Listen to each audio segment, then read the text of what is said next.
चलिए भाई देखिए, सारे के सारे स्टूडेंट्स का अटेंशन चाहिए मुझे। Everybody be attentive, well focused. Narration in spoken English. अगर आपने direct indirect speech, direct narration, indirect narration पढ़ी है, now you are getting confused कि how to use these particular things in spoken English. तो वही मैं आज आपको बताने वाला हूं कि कैसे आपको यूज करना है नरेशन को स्पोकन इंग्लिश में। जैसे देखो, आपने किसी से कहा, दो लोग आपस में बात कर रहे हैं, आपने कहा कि मैंने उससे पूछा वह क्या चाहता है, और उसने कहा कुछ नहीं। अब इस बात को जब आप अपने शब्दों में कहोगे तो नरेशन में आपको इनडायरेक्ट स्पीच में इसको लिखना होगा कि I asked him what he wanted and he answered that he didn't need anything.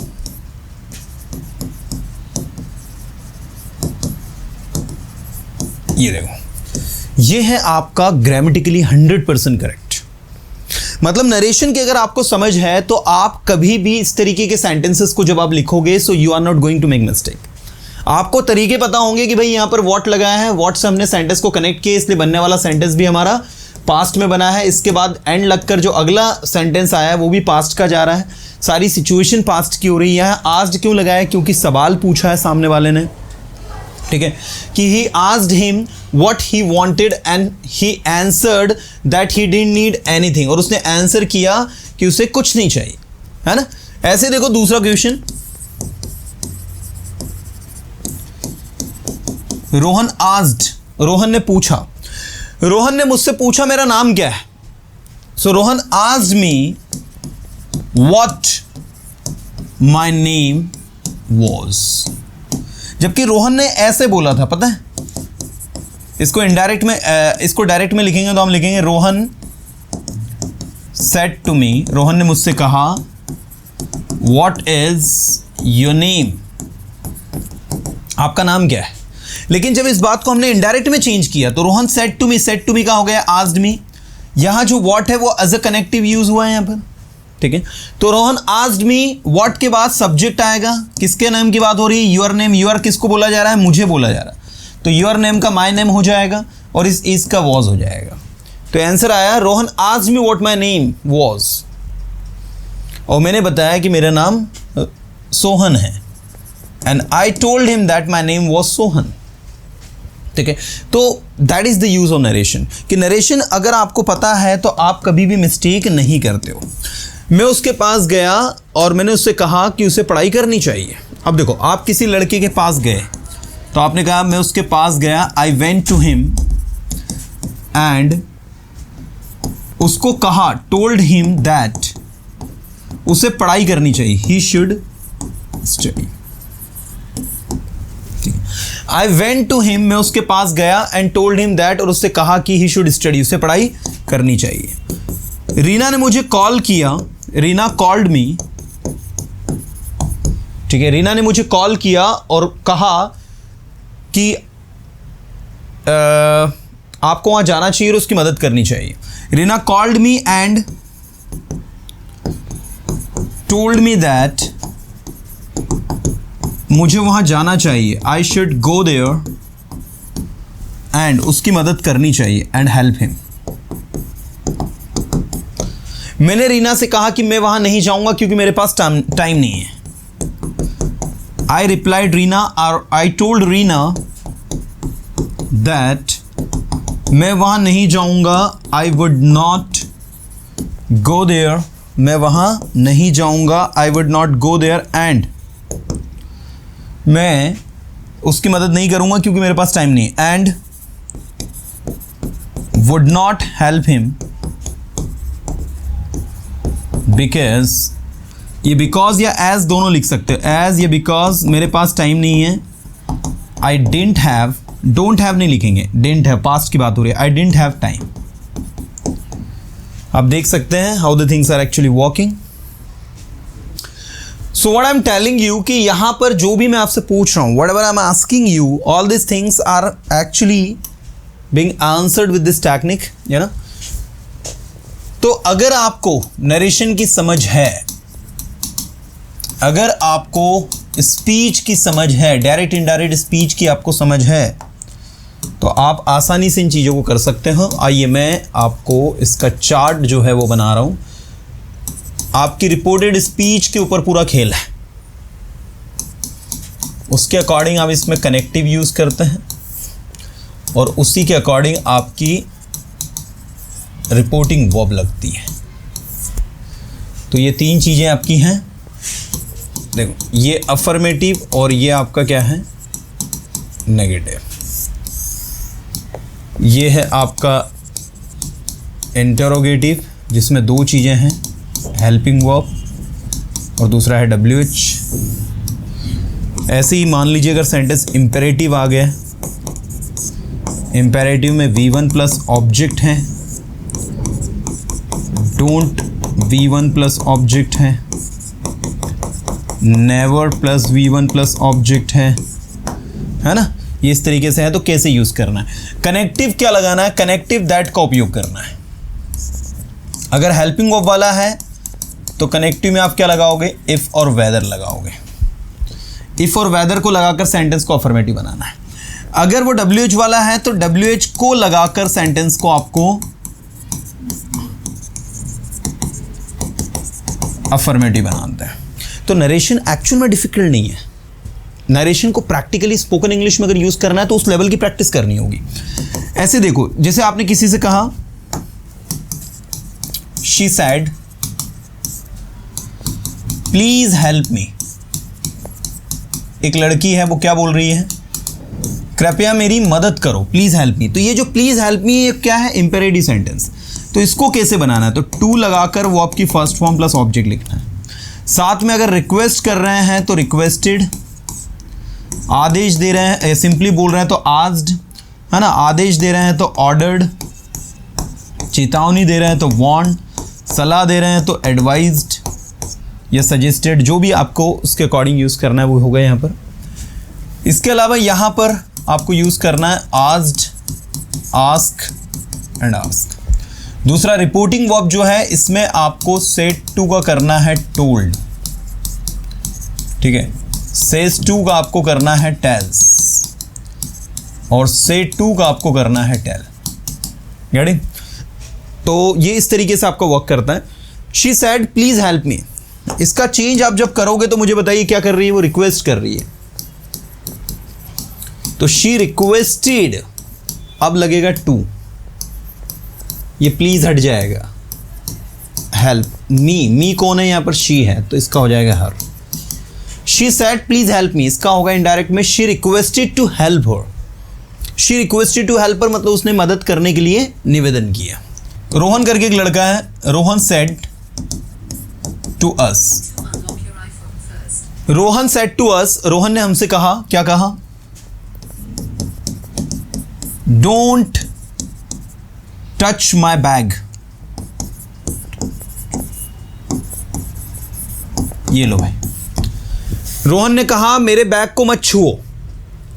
अब यहां रोहन हमसे निवेदन कर रहा है, हमसे आस्क कर रहा है, हमको ऑर्डर कर रहा है, हमको वार्न कर रहा है, हमको एडवाइस कर रहा है। अगर डोंट आ रहा है तो ऐसी स्थिति में मना करना भी होता है। मना करने को इंग्लिश में कहते हैं फॉरबिड, फॉरबिड की सेकंड फॉर्म होती है फॉरबैड, और फॉरबिड के बाद यही रूल अप्लाई करना होता है। लेकिन ये डोंट यहां से फिर हट जाता है।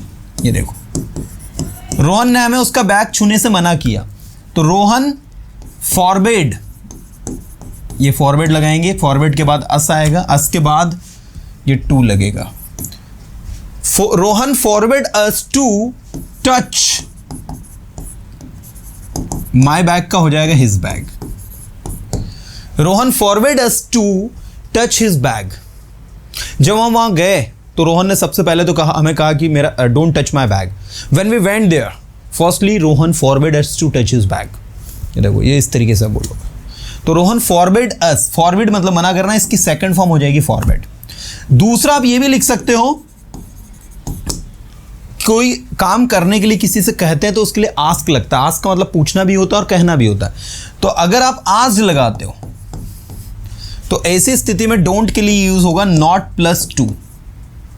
क्या होगा, not plus to plus V1 plus object, है ना। तो Rohan asked us, Rohan asked us not to touch his bag. ठीक है, Rohan asked us not to touch his bag. Rohan asked us मतलब रोहन ने पूछा, ठीक है, अस मतलब हमसे, not to touch his bag मतलब उसका बैग नहीं छूने के लिए। तो Rohan asked us not to touch his bag, ये इस तरीके से बनेगा आपका। ठीक है, आई रिक्वेस्ट यू ऑल कि थोड़ा समझ के अगर आप करोगे then it would be easy. Imperative V1 plus object, don't V1 plus object, never V1 plus object. इसके बाद है लेट्स V1 प्लस ऑब्जेक्ट। फिर इसकी नौबत नहीं आएगी लेट्स वाले की, पहले आप नेवर तक पहले सीख लें। अगर नेवर आ रहा है तो never plus 2 plus V1 plus object. अगर ऑलवेज आ रहा है तो always plus 2 plus V1 plus object. इस तरीके से बनेगा आपका। और ये जो है आपको चेंज करना है इसके अकॉर्डिंग। अब आपने स्पोकन इंग्लिश में अगर इसको यूज़ करना है तो अगर आपको इसके रूल्स पता है कि भाई कैसे चीज़ें चेंज हो रही है, ठीक है ना। देखो मैंने कहा निशा सेड टू अस, निशा करके एक लड़की है, उसने हमसे कहा क्या तुम जानते हो मेरा नाम, do you know my name, do you know my name. तो इसको जब आप चेंज करोगे क्या कहोगे बताओ। निशा ने हमसे पूछा कि निशा आस्क्ड अस, देखो do you know my name तो होगा इफ, यू किसको बोला जा रहा है, अस को, तो इफ वी, नो की सेकंड फॉर्म हो जाएगी knew. If we knew my name मतलब किसका नेम, निशा का, तो इसका हो जाएगा हर नेम। ठीक है, Nisha asked us if we knew her name, Nisha asked us if we knew her name. Nisha asked us, Nisha ने हमसे पूछा, if we knew her name, क्या हम उसका नाम जानते हैं। ये इस तरीके से आपको बनेगा। अब मान लो हमने, उसने पूछा और हमने उसको रिप्लाई किया, and we told her that, और हमने उससे कहा कि हम उसका नाम नहीं जानते, and we told her that we didn't know her name.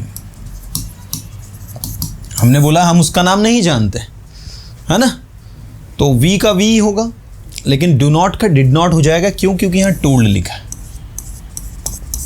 ये विशेष ध्यान देना, पहला सेंटेंस पास्ट का तो आने वाले भी पास्ट के।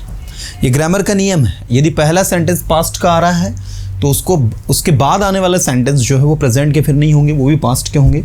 और उसमें जो जो चेंजेस होता है वो भी हमने आपको बताया।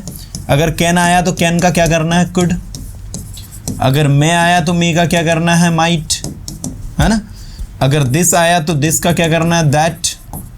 अगर हियर आ रहा है तो हियर का क्या करना है, देयर। अगर नाउ आ रहा है तो नाउ का क्या करना है, देन। अगर टुडे आ रहा है तो टुडे का क्या करना है, दैट डे। ठीक है, टुडे का दैट डे।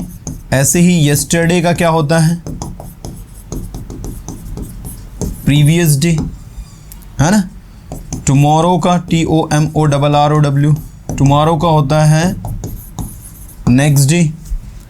ठीक है, कैन का कुड, मे का माइट, दिस का दैट, हियर का देयर, नाउ का देन, टुडे का दैट डे, यस्टरडे का प्रीवियस डे, टुमारो का नेक्स्ट डे। प्रेजेंट सिंपल का पास्ट सिंपल, है ना, मतलब डू डस का क्या हो जाता है, डिड हो जाता है। अगर डिड आ जाए तो डिड का हैड V3 हो जाता है, मतलब सिंपल पास्ट का पास्ट परफेक्ट हो जाता है। इज़ेमार का वॉज वेयर हो जाता है। तो ये सब चेंजेस हमको पता होना चाहिए कि how the things are actually changing. तो ये जब समझ हमको होती है तो हम सही वे में प्रैक्टिस कर पाते हैं और नरेशन को प्रैक्टिकली हम लोग स्पोकन इंग्लिश में यूज़ कर पाते हैं। Because this is the common question that is being asked by the students, how to use narration in spoken English, how to make our language beautiful by using narration correctly, you know. So अगर इसकी समझ है सही तो फिर सारी चीज़ें आसान हो जाती हैं।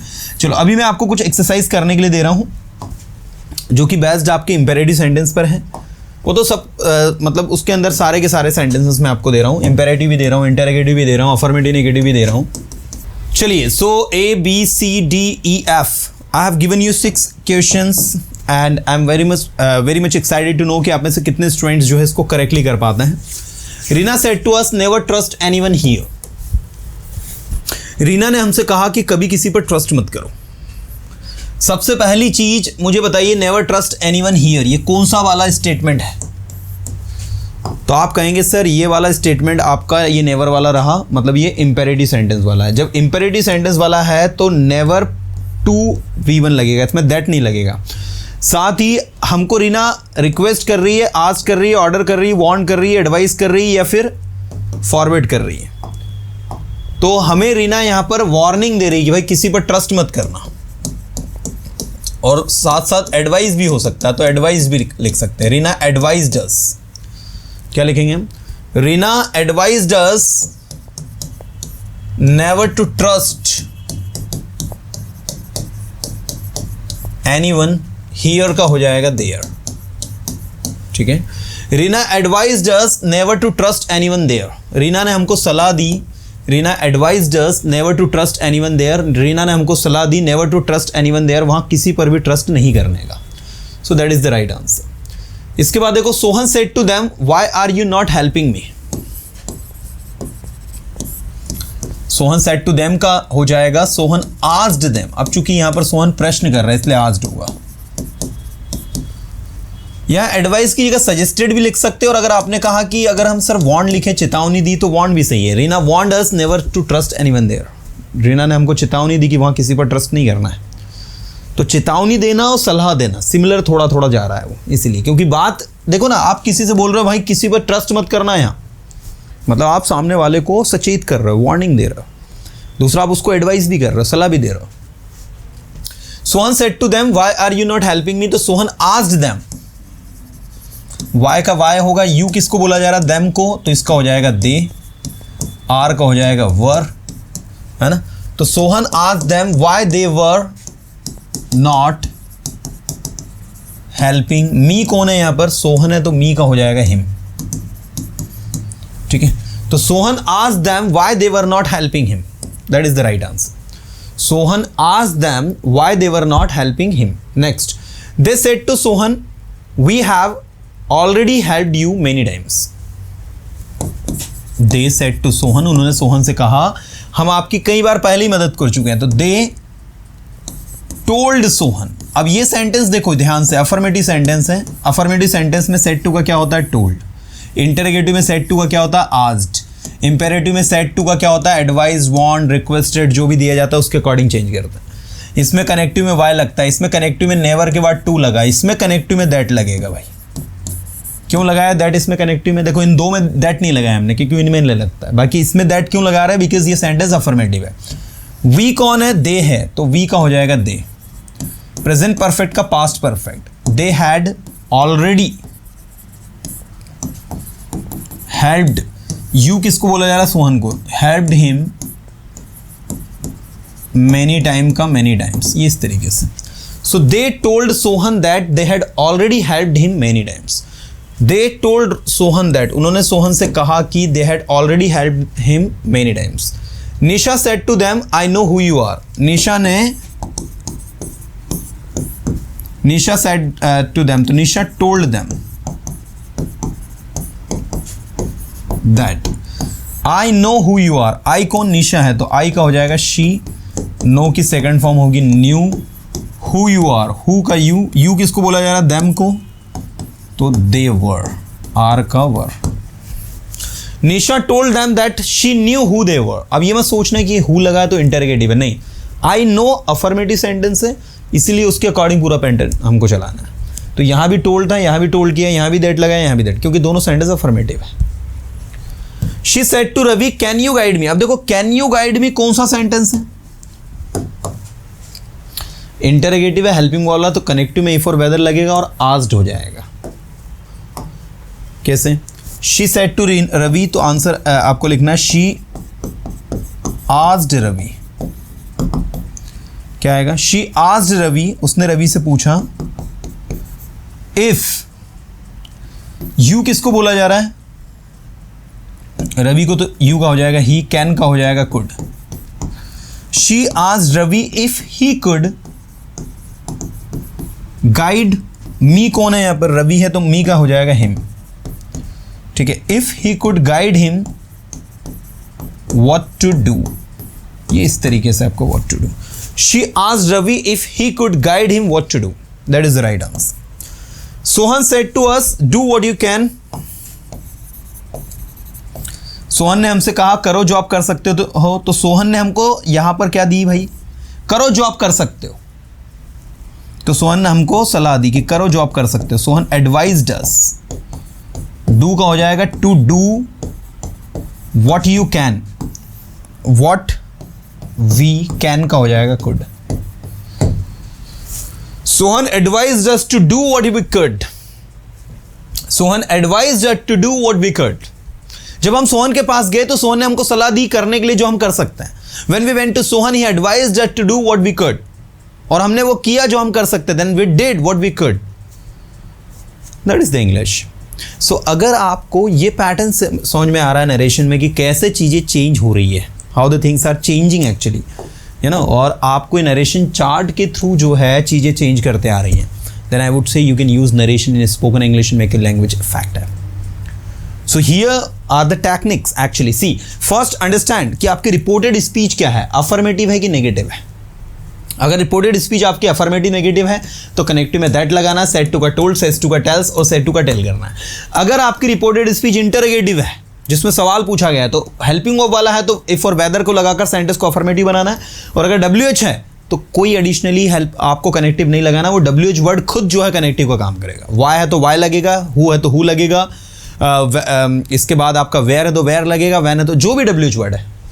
और यदि वो इंपेरेटिव सेंटेंस है, जैसे मैंने कहा बोलो जो आप बोल सकते हो, Reena said to us speak what you can, Reena ने हमसे कहा बोलो जो आप बोल सकते हो, तो Reena asked us, Reena advised us to speak what we could, फिर हमने बोला जो हम बोल सकते, then we spoke what we could, फिर हम कर सकते थे जो हमने किया, then we did what we could. तो ये इस तरीके से आपके सेंटेंसेस बनते हैं and they are not actually difficult, they are quite easy. And what I believe कि अगर आप थोड़ी सी प्रैक्टिस करते हो then they are going to be quite easy for you, they are not difficult.